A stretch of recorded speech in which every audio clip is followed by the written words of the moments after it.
nin بريهان كسوع العليي أوليو وشباب أوليو وكير أوليو وكاس أولي هذا حلدبان أحمد فقي أيام وحن رواينا هل كان فرصة أنا نقول جوابه أنت أنا وحكي له أجلين حلدبان أحمد فقي وحلني هاي وادي ربي جاي الرصاص كبريه كوجور أنت يروم مكود أي وحن شعله هاي برنامج شو مسلسل هو is حلدبان أحمد فقي إن شاء الله برنامج تحنا إن كسم يحوقال كيجا أنت إن بورجرام تحنا أو حوي هاي حلدبان فقي إن كسي دايم حوزة ضلك أودي بي حندون يا إن شعب كصومالي دوش يجو حلدبان أحمد فقي هرت سيدي ده واحد اللي يرينا حنلي مرق متجو ومركي لبعض ويقول يجو إن شباب هاي waxaan rabaa shacabka Soomaaliyeed inay maanta ila wadaagaan markii ugu horeysay 2012kii markii aan dalkan ku soo noqday asaguna oo agaasimaha ahaa markaan ka soo degay aadan cad airport boorsadayda 8 casho ayuu la haray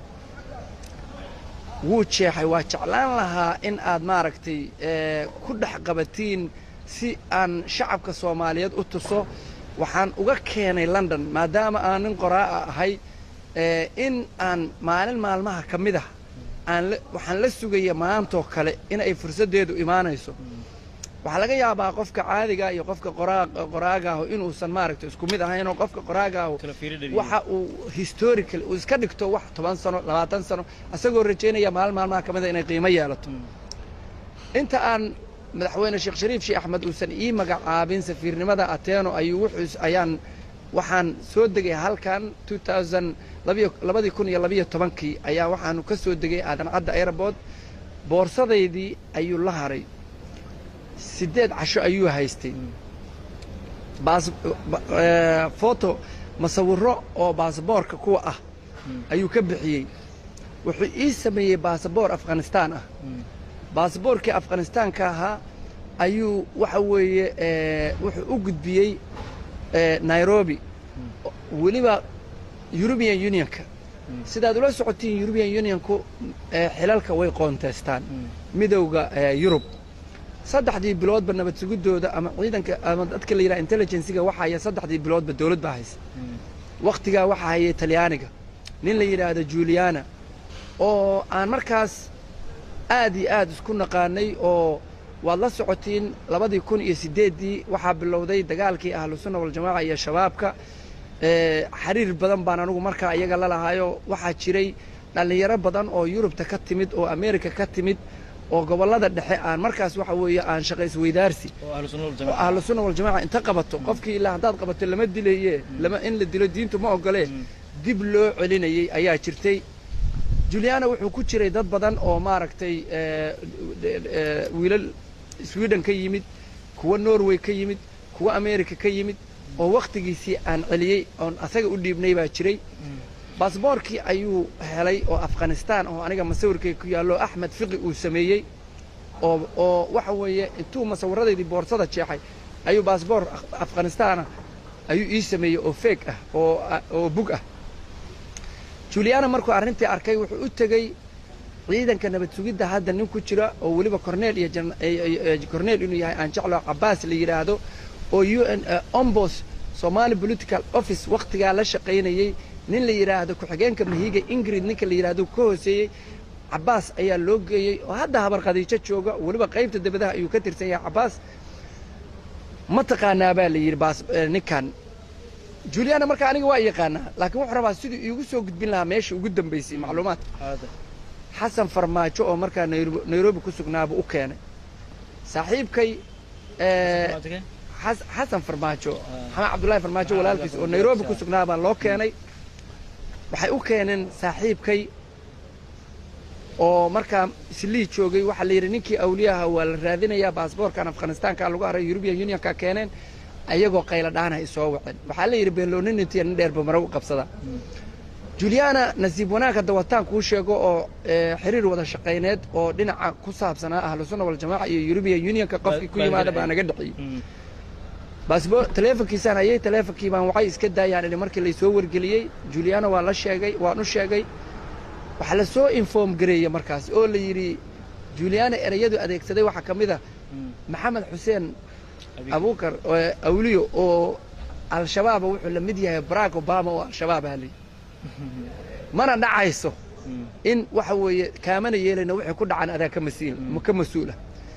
waxay noqotay fiqi mar haddii la ogaaday inuu isgaabiyo markaas uu isgaabiyo ogaaday inuu baasboor feega ii sameeyay boorsadii jeexan buu ii soo celiyay wixii oo dhan bay noqotay wixii waa ka shifmeen ilaa iyo madaxtooyaday sii gaareen aniguna markaas waxa weeye wax dhib igu haysay ma jirina waxa weeye hadda waxaan ogahay laa yastaakhiruuna saacatan walaa yastaqdimuun kullu nafsin daa'iqatul mawt inay marka waxaan rabaa barnaamijyada tixanaha ee ku saabsan fiqi iyo maanta oo uu yiri awliyo waa al-shabaab walibana dawladda uu ku eedeeyay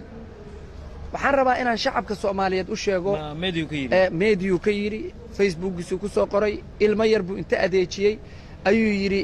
waxa weeye ay waxay soo qaateen waxa weeye diinto meel ka dhacay uga dhacayo war annagu waxaanu rabnaa tikniiga 1975 dagaalkii 77 ka hor maxamed siyaad bare Allah u naxariistay asagoo yani isqaldaya isqarinaya ayaa jigjiga lagu arkay madaxweynuna aha maxaa dhacaa la yiri waqtigan meesha aad marayso hadii maanta lagu qabto lagu dilo madaxweynihii Soomaaliya ayaa tahay soo magac xumo maaha maxaan awalba ku noolaa buu yiri hadii waxa weeye la dilo xataa maxayaan ku noolaa inta jigjiga iyo ay waxa weeye ay maqan yihiin dhulkii Soomaaliyeed intuu maqan yahay maxamed faarax aydiid markuu dagaalka furinta hore gelayo oo rangerskii la dirirayay waxa weeye ma ahayn inuu isagoo oo sidiisa u labisan u tagay xeesha dagaalku waxa weeye cadawgaagu wuxuu kula dhaqma ayaa lagu la dhaqma waxaan ku faraxsanahay inaan anigu wadankayga aan ogaado ana waxa weeye bi'ay dariiq aan BL-ka iyo bajaajka aan ku raaci karo iyo bishkileetiga inaan ku raaco waana ku raacaya waana ugu tagayaa meel kasta waxaan rabaa marka inaan u sheego shacabka Soomaaliyeed iyo supporterkayga waxaan Facebook iyo social media ka arkay in badan iyagoo la daahir cali soo baa dadku soo diray awliyo daahir cali soo cidna iguma soo dirin cidna waxa weeye wax colaaduna nama dhaxayso bale waxa naga dhaxayso xushmo waxa weeye ninka aniga aan igu soo diray oo waxa lacagta ku qaybiyay oo aan boorgaraamyada aan rabo idaacadaha ay leeyihiin xisbiga dibjir hantida ay ku leeyihiin dalka waxa ay baalki ka sameynayaan ragga lacagaha ay siiyaan oo hoteelada 10 qof hotel walba 10 qof jooga halka dakhligu uu ka galo dhiilka aan hadda aan ogahay oo United Imaaraat Arab ay la galeen oo dhaheen Turkiga waa ka soo go'aynaaye Imaaraatiga wixii uu Turkigu nasiin jiray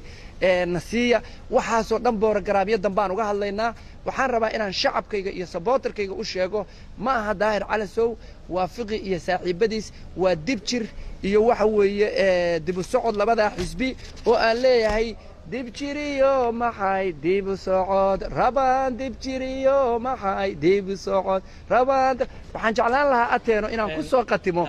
ilaa annagoo danley ah adinkuna dan baan leedihiin as news Somali news aniguna dan baan leeyahay waxaan rabaa inaan tixdaan kuwa xilka waayay aan ku soo gabagabeeyo oo aan uga baxo arinta inta aanan uga dhigan waxaan jeclaan lahaa inay waa ximina aan israaciyo waxaan leeyahay fiqiga ragga la midka maxaan xili waayay raggi u xanaaqay xuduudda u gooyay iyagoon waxba xeerin shisheeye xan siiyay xabaasha horteeda xayada noloshooda xaashee ila fiirsha xaggee u dambaysay xisbiyaan xeerka dhowrin dawladda u xaqsoonin xumaha la dhawaaqa xukuumadda joogta xujiya dib u raaja kursiga ku xamaaro xisaabta ku kooba xaashee dib u fiirsha xaggee u dambaysay xifaaltan siyaasad soo gaabinay xifaaltan siyaasad xubeera kulays xifaaltan siyaasad xubeera kulayska wuxuu xambaarka xorooyinka buuxshe xigtii ehelkiisa rasaas ku xasuuqe xaashee dib u fiirsha xaggee